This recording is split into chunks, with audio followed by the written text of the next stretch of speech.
Hello friends, જો તમારી પાસે પણ ઘણી બધી જૂની સાડીઓ પડી છે અને તમે એને ફેંકવા નથી માંગતા તો આજનો વિડીયો ખાસ જોજો।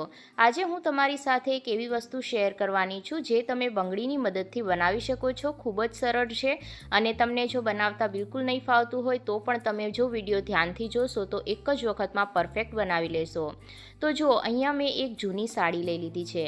આવી સાડીઓ આપણી પાસે ઘણી બધી પડી હોય છે, જેમ કે કોઈના લગ્ન પ્રસંગમાંથી આવેલી હોય કે જેનું કાપડ છે એ બરાબર ના હોય તો આપણે એને ફેંકતા પણ નથી અને પહેરવામાં પણ યુઝ નથી થતો। તો આનો ઉપયોગ કરી અને આપણે ઘર માટે એક સારી એવી વસ્તુ બનાવી શકાય છે। તો જો અહીંયા મેં શું કર્યું છે કે સાડીને 4 વાર ફોલ્ડ કરી છે અને ત્યારબાદ આપણે આ રીતના પટ્ટીઓ કટ કરવાની છે। તો અહીંયા મેં પટ્ટીનું જે માપ છે એની પહોળાઈ 2 ઇંચની રાખી છે। તમારે જો વધારે મોટી પટ્ટી કટ કરવી હોય તો તમે 4 થી 5 ઇંચ એની પહોળાઈ રાખી શકો છો। તો આ રીતના આપણે બધી જ પટ્ટીઓ પહેલાં તો કટ કરી લઈએ। તમારી પાસે કોઈ ફાટેલી એવી સાડી પડી હોય તો તમે એનો ઉપયોગ કરીને પણ આને બનાવી શકો છો।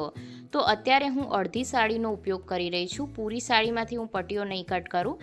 જેમ આપણને જરૂર જણાય કે થોડું વધારે મોટું બનાવવું છે તો તમે વધારે પટ્ટીઓનો ઉપયોગ પણ કરી શકો છો, પણ હું અત્યારે મીડિયમ સાઇઝનું બનાવી રહી છું એટલા માટે મેં અડધી સાડીનો ઉપયોગ કર્યો છે।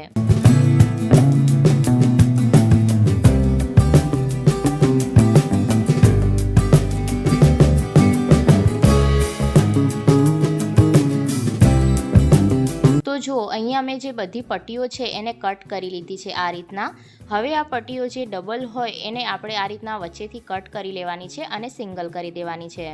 ત્યારબાદ આપણે બંગડી લઈ લેવાની છે। તો તમારી પાસે જે પણ જૂની બંગડી હોય એનો તમે ઉપયોગ કરી શકો છો, ફક્ત કાચની બંગડી નહીં લેવાની। તો અહીંયા આપણને 2 થી 3 બંગડીની જરૂર પડશે। તો સૌથી પહેલાં મેં એક બંગડી લઈ લીધી છે, ત્યારબાદ જે આપણે પટ્ટીઓ કટ કરીને રાખી હતી એ પટ્ટીઓને ભેગી કરી લઈએ। તો અત્યારે આપણને 3 પટ્ટીની જરૂર પડશે, તો બાકીની જે પટ્ટીઓ છે એને આપણે સાઈડ પર મૂકી દઈએ અને જે 3 પટ્ટીઓ છે એને ભેગી કરી અને આ રીતના આપણે બંગડીની અંદર ગાંઠ લગાવી દેવાની છે। તમે અહીંયા સિલાઈ પણ કરી શકો છો, પરંતુ આ રીતના ખૂબ જ સરળ રહે છે। ત્યારબાદ હવે શું કરવાનું છે કે આપણે જે આ બંગડી છે એને તમારે આ રીતના કોઈ પણ જગ્યાએ ફસાવી દેવાની છે અને ત્યારબાદ આપણે જે પટ્ટીઓ છે એમાં આપણે ચોટલો ગૂંથતા જશું, જે રીતના આપણે વાળમાં ચોટલો ગૂંથતા હોઈએ। આને તમે કોઈ પણ જગ્યાએ હેંગ કરી શકો છો, જેમ કે કોઈ પણ ખીલી વગેરે હોય એના ઉપર પણ તમે બંગડીને મૂકી શકો છો અને ત્યારબાદ પણ તમે ચોટલી છે એને ગૂંથી શકો છો। તો આ રીતે આપણે જેટલી પણ પટ્ટીઓ કટ કરી છે એ બધી જ પટ્ટીઓને આપણે આ રીતના ગૂંથવાની છે। આપણી પાસે એવી ઘણી બધી સાડીઓ હોય છે કે જે પહેરીને એકદમ જૂની થઈ ગઈ હોય, ઘસાઈ ગઈ હોય અથવા તો થોડી ઘણી ફાટી ગઈ હોય, તો એવી સાડીઓ આપણે કોઈને ના આપી શકાય। તો એમાંથી તમે આ વસ્તુ બનાવી અને તૈયાર કરી શકો છો। તો સાડી એકદમ પ્લેન લેવાની, તમારે કોઈ પણ વર્કવાળી સાડી હોય તો એવી સાડીનો ઉપયોગ આપણે અહીંયા નથી કરવાનો। તો જો આ રીતના આપણે પૂરી જે ચોટી છે એને ગૂંથી લઈશું અને લાસ્ટમાં તમે છે ને રબર લગાવી શકો છો અથવા તો ગાંઠ પણ લગાવી શકો છો અથવા તો તમે સિલાઈ કરી અને એને ફિક્સ પણ કરી શકો છો।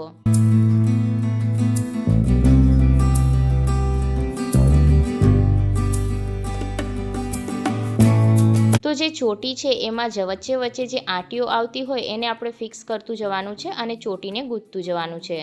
તો જો આ રીતના લાસ્ટમાં હું અહીંયા એક રબર બાંધી દઈશ જેથી એ ખુલ્લી ના જાય।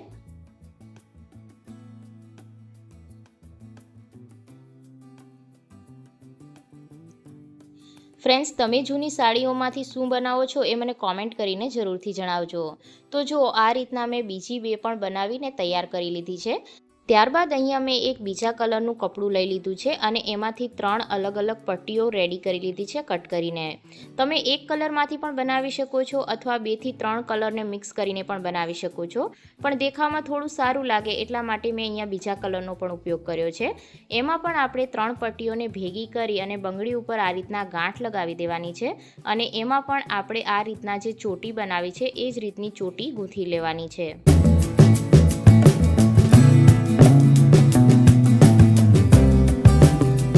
તો જો આ રીતના અહીંયા મેં ચોટી ગૂંથી લીધી છે અને લાસ્ટમાં આપણે ગાંઠ લગાવી દઈશું જેથી એ ખુલ્લી ના જાય।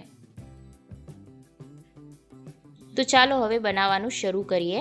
તો અહીંયા જે લાસ્ટનો પાર્ટ છે એને મેં કટ કરી લીધો છે અને જે આપણે બંગડી છે ઉપરની એને પણ આપણે ખોલી લેવાની છે અને બંગડીને કાઢી લેવાની છે। ત્યારબાદ જે આ ભાગ બચ્યો છે એમાં પણ આપણે આ રીતના ચોટી છે એ ગૂંથી લઈશું।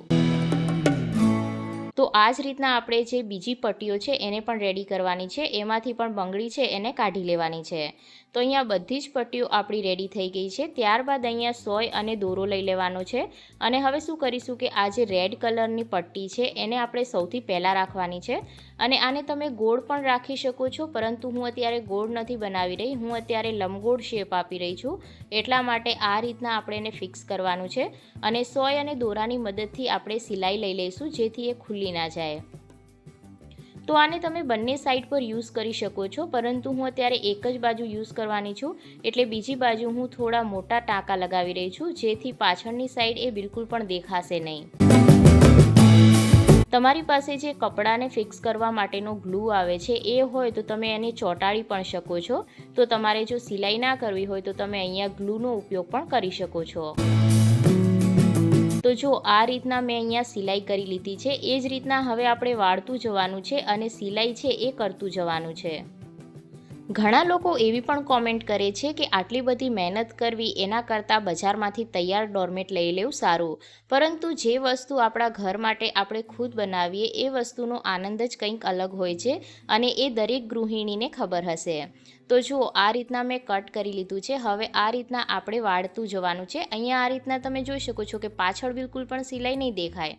હવે એ જ રીતના જે બીજો પાર્ટ છે એને આપણે આ રીતે જોઈન્ટ કરતા જવાનું છે અને એમાં સિલાઈ લેતું જવાનું છે. તમારે બધી બાજુ સિલાઈ લેવાની જરૂર નથી, તમે થોડા થોડા અંતરે સિલાઈ લેશો તો પણ એ સારી રીતના ફિક્સ થઈ જશે અને બિલકુલ પણ વિખાશે નહીં.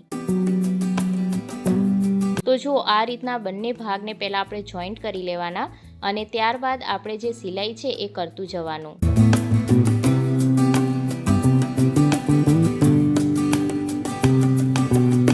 આને જો તમે મોટી સાઇઝમાં બનાવશો તો તમે આનો ઉપયોગ ડોરમેટ તરીકે કરી શકો છો, પરંતુ હું આનો ઉપયોગ ડોરમેટ માટે નહીં પરંતુ એક બીજી વસ્તુ માટે કરવાની છું. એ હું તમને વિડીયોના એન્ડમાં જણાવીશ. આને બનાવવામાં ફક્ત મને 15 મિનિટ લાગ્યા હતા. તો ખૂબ જ આસાનીથી અને ખૂબ જ ઓછા સમયમાં આપણે બનાવીને તૈયાર કરી શકાય છે.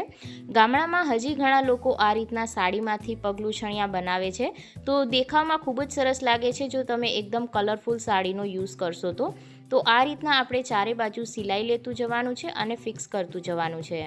અને હા ફ્રેન્ડ્સ, તમે આ વિડીયો કયા ગામ કે કયા શહેરથી જોઈ રહ્યા છો એ મને કોમેન્ટ કરીને જરૂરથી જણાવજો. હવે એ જ રીતે આપણે જે લાસ્ટવાળી ચોટી છે એને પણ જોઈન્ટ કરી લઈશું.